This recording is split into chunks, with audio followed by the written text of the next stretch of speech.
सचिन अपनी पत्नी सायली को मानसिक शांति, उसकी सुरक्षा, आत्मसम्मान की सुरक्षा के लिए उसे देशमुख हाउस से दूर ले जाना चाहता है। हालांकि ट्रेक और 7 साल के लिए के बाद मोड़ों के अनुसार उसके पीछे मुख्य वजह निम्नलिखित है।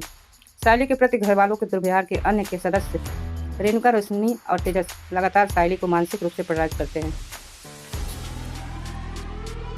सायली का फिक्र, बच्चा खोने के दर्द के बाद सचिन नहीं चाहता कि सायली इस घर के जहरीले माहौल में रहकर पागल हो जाए, डिप्रेशन में चली जाए।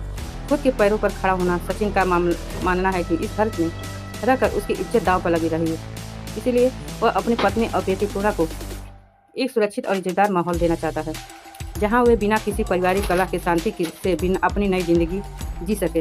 अपने पिता परेश से भी साफ कह देता है कि उसे और किसी की परवाह हो या न हो, लेकिन मैं अपनी पत्नी को बहुत फिक्र करता हूँ। उसे इस माहौल से और यहाँ से छोड़कर ले जा रहा हूँ।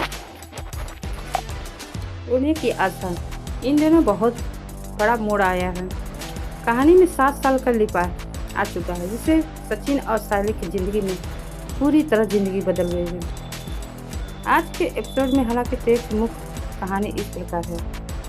बच्चे की अदला बदली प्रेगनेंसी के दौरान मेडिकल इमरजेंसी की वजह से सायली और रोशनी के बच्चों को अदला बदली हो गई है।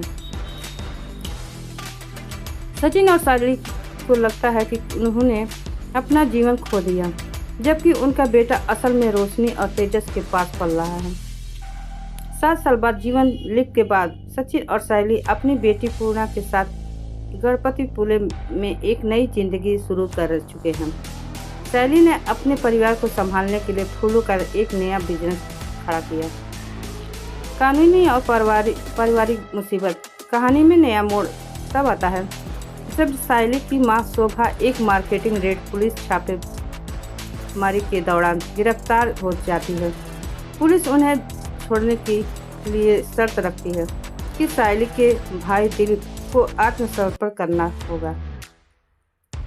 रोशनी की चेतावनी, रोशनी इस समय सचिन और सायली को अपने मामलों से दूर रहने की चेतावनी दे रही है और सुल्ताना को अलर्ट करने का प्लान बना रही है, जिससे आने वाले एपिसोड में ड्रामा और बढ़ने वाला है।